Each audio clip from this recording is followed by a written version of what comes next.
ये है talks news network और आप देख रहे हैं पॉलिटॉक्स, राजनीति का कच्चा चिट्ठा। महज 8 घंटे के अंतराल में 9 नवजात शिशु की मौत के बाद कोटा का जेके लोन अस्पताल एक बार फिर से सुर्खियों में आ गया है। कोटा के इस सरकारी अस्पताल में 10 दिसंबर को तड़के 3 बजे से लेकर सुबह 10:30 बजे के बीच एक के बाद एक 9 शिशु की मौत हो गई।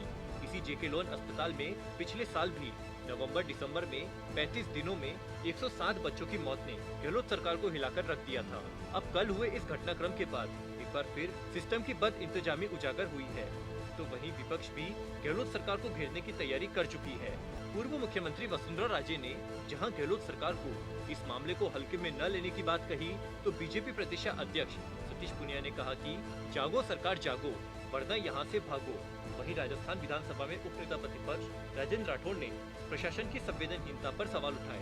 बच्चों की मौत पर गरमाई सियासत के बाद चिकित्सा मंत्री डॉक्टर रघु शर्मा ने गुरुवार को कहा कि कोटा जेके लोन अस्पताल में शिशुओं की मौत की खबर मुझे मिली, तब मैंने कोटा मेडिकल कॉलेज के प्रिंसिपल डॉक्टर सरदाना और जेके लोन अस्पताल के अधीक्षक से बात कर रिपोर्ट मांगी है। मंत्री ने कहा कि फिलहाल अस्पताल में डॉक्टरों या स्टाफ की लापरवाही की वजह से बच्चों की मौत होना सामने नहीं आया है। चिकित्सा मंत्री डॉक्टर शर्मा ने कहा कि अस्पताल में जिन 9 नवजात शिशु की मौत हुई है, उनमें से 3 बच्चे मृत अवस्था में जेके लोन अस्पताल लाए गए थे। इसके अलावा अस्पताल में जन्मे 3 नवजात शिशु की जन्मजात बीमारी की वजह से होना बताया है। वहीं 3 बच्चों की मौत सीटीओ की वजह से हुई है।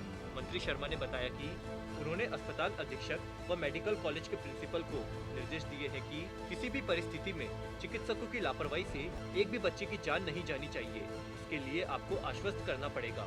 किसी भी सूरत में इलाज की व्यवस्था इतनी चौक चौबंद होनी चाहिए ताकि किसी भी बच्चे की जान मेडिकल संसाधनों की कमी या किसी स्टाफ की लापरवाही से न हो। वहीं दूसरी तरफ कोटा दक्षिण से विधायक संदीप शर्मा ने राज्य सरकार पर लापरवाही का आरोप लगाया। अस्पताल सूत्रों ने बताया है कि यहाँ ठंड में बच्चों की जान बचाने के लिए जरूरी मेडिकल उपकरणों में 20% खराब पड़े हैं। इनमें निबुलाइजर, वार्मर, इन्फ्यूजन पंप शामिल है। ऐसे में जब अभी रात का तापमान 12 डिग्री के आसपास पहुँच गया है और यहाँ 98 नवजात भर्ती है, जबकि वार्मर 71 ही है। ऐसे में लगभग हर बच्चे को वार्मर की जरूरत है, लेकिन उपलब्धता के बावजूद 11 वार्मर खराब पड़े हैं। 10 दिसंबर को सभी मौतें तड़के तेज सर्दी के समय ही हुई है। मृत नवजातों में 7 बच्चों का जन्म इसी अस्पताल में हुआ था, जबकि 2 बच्चे बूंदी से रेफर होकर आए थे। ये सभी बच्चे 1 से 7 दिन के थे। वहीं घटना की निंदा करते हुए पूर्व मुख्यमंत्री वसुंधरा राजे ने कहा कि कोटा के जेके लोन अस्पताल में पिछले 24 घंटे में 9 शिशुओं की मौत से आहत हूँ। मेरा राज्य सरकार से आग्रह है कि माओ की उजड़ती कोख को हल्के में न लेकर मामले की त्वरित जाँच कराए और उचित कार्रवाई करे। ईश्वर पीड़ित परिजनों को यह दुख सहन करने की शक्ति प्रदान करे। मैडम राजे ने आगे कहा कि जेके लोन अस्पताल कोटा में प्रशासन की लापरवाही के चलते पिछले वर्ष भी केवल 1 माह में ही सैकड़ों बच्चों की मौत हुई थी, लेकिन सरकार ने अपनी किरकिरी से बचने के लिए उस समय भी दोषियों को बचाने का काम किया था। ऐसे में वर्तमान स्वास्थ्य संकट के दौर में प्रशासन को पहले ही अलर्ट हो जाना चाहिए। तो वहीं बीजेपी प्रदेश अध्यक्ष सतीश पूनिया ने गहलोत सरकार पर निशाना साधते हुए कहा कि कांग्रेस की गहलोत सरकार की संवेदनहीनता की हद है। आज कोटा के सरकारी अस्पताल में 8 घंटे में 9 नवजात बच्चों की मौत हो गई।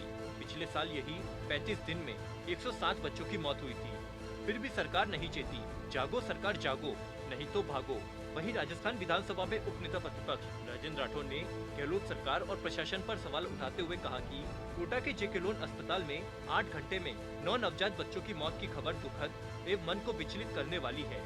पिछले वर्ष भी प्रशासन की लापरवाही से सैकड़ों बच्चों की मौत हुई थी। मासूम बच्चों की मौत का सिलसिला लगातार जारी है। आखिरकार सरकार कर क्या रही है? राठौड़ ने कहा कि शर्मनाक हद है प्रशासन की संवेदनहीनता की। एक भी शिशु की मौत होना मानवीय संवेदना को झकझोरने वाली बात है। मेरी मांग है कि सरकार उन पीड़ित परिजनों की व्यथा को समझे जिन्होंने अपना बच्चा खोया है और इस मामले की त्वरित जांच करवाकर दोषियों के खिलाफ सख्त कार्रवाई करे। बता दें, यहाँ पिछले साल भी नवंबर दिसंबर में 35 दिनों में 107 बच्चों की मौत ने गहलोत सरकार को हिलाकर रख दिया था। तब भी नवजातों की मौत के बाद मामला गरमाया गया था और जेके लोन अस्पताल में पुलिस बल तैनात करना पड़ा था। यही नहीं, तब खुद प्रदेश की चिकित्सा मंत्री डॉक्टर रघु शर्मा, परिवहन मंत्री प्रताप सिंह खचरियावास को कोटा जाना पड़ा था। चिकित्सा मंत्री डॉक्टर रघु शर्मा ने तब जेके लोन अस्पताल के जनरल वार्ड में 90 बेड की 3 यूनिट, NICCU की 36 वार्ड की 3 यूनिट और PICU की 30 वार्ड की 3 यूनिट का प्रस्ताव 7 दिन में भेजने के निर्देश दिए थे। पिछले साल इसी सरकारी अस्पताल में 35 दिनों में 107 बच्चों की मौत के मामले में गहलोत सरकार और चिकित्सा मंत्री डॉक्टर रघु शर्मा की मुसीबतें तब बढ़ गई थी जब पूर्व उप मुख्यमंत्री सचिन पायलट ने कोटा पहुंचकर जेके लोन अस्पताल का जायजा लिया था। पायलट ने वहां मीडिया से बातचीत में कहा था कि बच्चों की मौत का मामला गंभीर है, यह घटना दहलाने वाली है, पूरे मामले में किसी की जिम्मेदारी तय होनी चाहिए। पायलट ने कहा था कि सरकार, प्रशासन या मेडिकल विभाग कोई ना कोई तो जिम्मेदारी ले। पायलट ने कहा था कि मैं यहाँ आया हूँ, मेरे साथ कोई नारे लगाने वाला नहीं आया है और न ही मैंने नारे लगाने दिए हैं। मैंने यहाँ जवाबदेही और जिम्मेदारी की बात है। पायलट ने यह भी कहा था कि 13 महीने सरकार में रहने के बाद भी अव्यवस्थाओं के लिए पहले की वसुंधरा राजे सरकार पर निशाना साधने से कोई हल नहीं निकलेगा। जनता ने हमें चुना है और हमें जिम्मेदारी का सामना करना पड़ेगा। पॉलिटॉक्स ब्यूरो, जयपुर। ये है टॉक्स न्यूज नेटवर्क और आप देख रहे हैं पॉलिटॉक्स, राजनीति का कच्चा चिट्ठा।